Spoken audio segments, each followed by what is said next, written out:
Ora, muito boa tarde a todos. Um especial agradecimento à organização, um especial agradecimento à doutora Isabel Oliveira pelo excelente trabalho e pelo trabalho que tem realizado em frente ao Instituto. A oportunidade óbvia que teve, ou a maneira como realizou este evento, que foi na altura própria, no momento certo, e a capacidade que ela teve de reunir esta panóplia de pessoas que não são só amigas, mas também são pessoas que são relevantes na sociedade e têm o seu papel, desempenham um papel muito importante na sociedade. Obviamente que este papel de todos nós na sociedade se tem mantido como meramente por hora de descrever as situações atuais, mas o que é certo é que temos um futuro muito próximo e um futuro que nos espera talvez sombrio. Aliás, se calhar 90 e tal % das pessoas consideram sombrio, outras 10% talvez a considerem otimista. Bem, eu pertenço aos 90% de que sou um pessimista em relação ao futuro, nomeadamente no campo dos direitos fundamentais.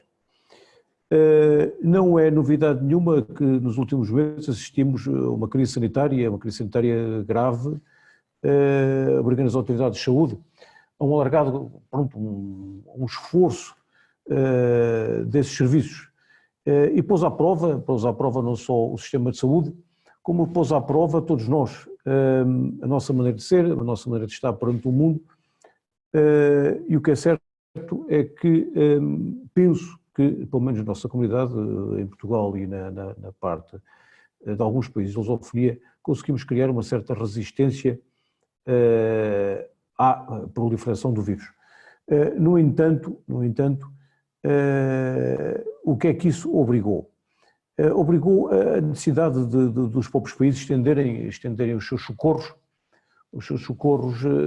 através dos estados de emergência, obrigaram milhares de pessoas ao confinamento físico, a autênticas cercas sanitárias, retiraram os seus direitos de livre circulação, de comunicação, de reunião, de manifestação, de trabalho e mesmo de culto.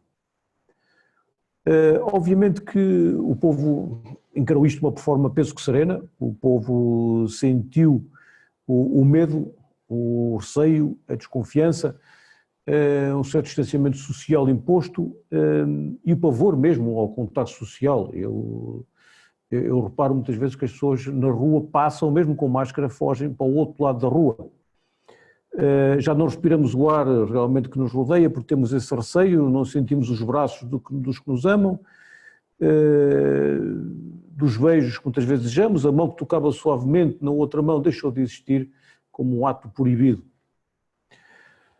Bem, somos hoje em dia pessoas que não sentem ou têm medo e receio de sentir. E eu digo-vos que, em parte, a pandemia conseguiu criar em nós uma certa frieza. Os lemas da igualdade, da fraternidade, caíram um bocado.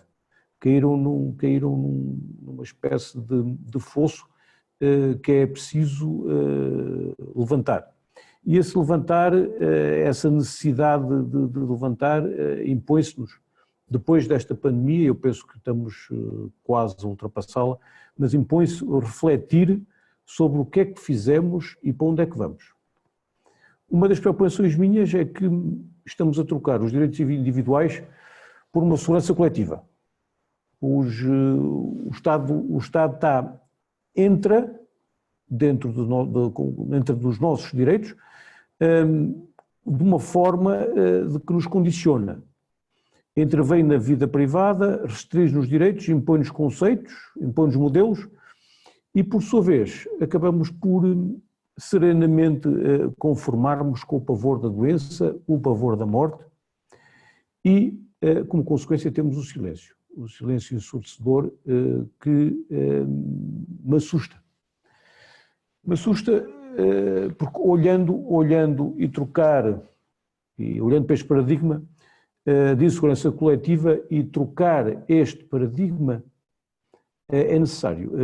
Temos que ultrapassar e passar a ser um povo seguro e com os direitos individuais, e não manter esta insegurança coletiva que nos assola e deixar para trás direitos fundamentais.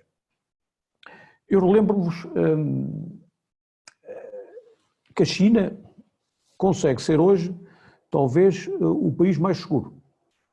O país mais seguro, mas à custa da derrogação dos direitos individuais. O direito à privacidade, ao controle direto dos cidadãos, através de aplicações informáticas, desde a sua identificação, à sua temperatura corporal, desde ao controle da sua circulação, desde o reconhecimento e a tentar atividades cívicas ou menos cívicas, como atravessar uma passadeira de sinal vermelho, ou seja, uma gestão instantânea da vida cotidiana de cada um.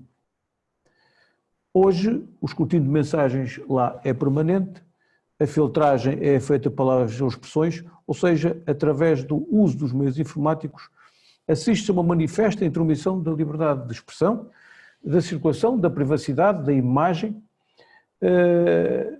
de modo a que a liberdade, mesmo de consciência e de pensamento, são de tal formas coartadas que o cidadão chinês não se consegue perceber, por não conhecer a realidade exterior, que realmente está a ser controlado de todas as formas. Eu sei que admitir tais aplicações informáticas tem um impacto muito grande na segurança coletiva, eu tenho a certeza de que antecipa e previne combate surtos epidémicos, combate o terrorismo, combate a circulação de mercadorias, por exemplo, de droga e outro tipo de circunstâncias, ou seja, consegue ter um papel de Estado controlador ou Estado que domina a nível de segurança coletiva. Com as mais recentes rupturas da sociedade, e eu entendo que são rupturas, nomeadamente o 11/9 e a pandemia do Covid-19, assistimos a essa restrição dos direitos fundamentais.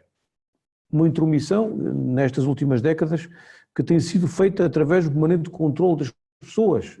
Nós vemos os casos de videovigilância, vemos os casos da monitorização de todos os indivíduos, assistimos à intromissão de 3 ou 4, ou seja, de projetos do controle biométrico de todos os cidadãos, e agora assistimos às limitações e à imposição de confinamentos, violações das atividades de garantias, em prol também dessa segurança coletiva. Eu entendo que esse direito ou seja, esse estado de emergência tem como objetivo e, obviamente, controlar os direitos fundamentais, e esse é um dos objetivos do Estado, controlar situações anormais. Mas se o estado de emergência foi usado, neste caso, em circunstâncias excepcionais, da mesma forma, a restrição dos direitos fundamentais nesta pandemia devem ser devolvidos, no fim, aos seus titulares. Isto da mesma medida e da mesma forma. A manutenção da videovigilância, a monitorização constante dos cidadãos, até através da biometria facial, dos seus atos, da sua vida privada, ainda controlados nos seus acessos pela lei, todos sabemos que são alvo constante de acessos ilegítimos. Todos conhecemos a divulgação dos segredos de justiça, em compras e vendas, usadas em eleições e mesmo em burlas informáticas. E estas restrições e controles resquícios de um passado recente mantêm-se e é uma constante em nome de uma criminalidade que tem baixado, e penso que muita gente não deve saber isso, 42% na última década. Isto em Portugal. Da mesma forma, o estado de emergência decretado pelas razões sanitárias não deve manter este futuro. E saliento, no futuro, essas restrições não podem impedir a livre circulação de pessoas e bens, impor constrangimentos em função da idade, como está a acontecer. Confinamentos obrigatórios ou sequer ter listas nominativas de eventuais portadores da doença de Covid, como todos temos conhecimento pela comunicação social. Já para não deixar de referir o Estado que se deve abastecer de controlar, monitorizar os cidadãos como medida discriminativa de acessos aos mais variados locais. Neste caso, locais públicos, com base em medidas de temperatura ou outros sinais, que nada mais indicam um dos parâmetros de uma eventual doença que pode não ser a Covid. Todos estes comportamentos são permitidos em nome de uma segurança coletiva, mas têm consequências drásticas. Xenofobias, situações discriminatórias, mesmo vexatórias, e constituem um atentado à liberdade de qualquer cidadão. É de conhecimento comum, e também todos os conhecimentos pela comunicação social, o apedrejamento em Espanha de uma cameta de idosos com Covid, a discriminação de funcionários de saúde, dos turistas e até dos imigrantes que visitam a sua terra natal, entre outros, são comportamentos intoleraveles, são comportamentos que não são de ser racionais. Eu não quero regressar no futuro a uma nova anormalidade, eu quero regressar a um status quo antes, ou seja, eu quero uma sociedade sem traves nem preconceitos criados por este Covid. A nova normalidade não tem que ser mais nem menos do que o respeito do indivíduo, de todos os indivíduos enquanto pessoas. A pessoa não tem mais do que ser do que a pessoa responsável. Responsabilidade enquanto livre na sociedade. Nada mais se exige. Mas o que é espantoso é que não tem havido qualquer discussão sobre a devolução de tais direitos dos cidadãos. A facilidade com que trocamos a nossa liberdade por confortos na nossa casa impede-nos muitas vezes de pensar. Perante a dor, a doença, a morte, cedemos com muita facilidade aos nossos direitos por uma apelidada segurança coletiva.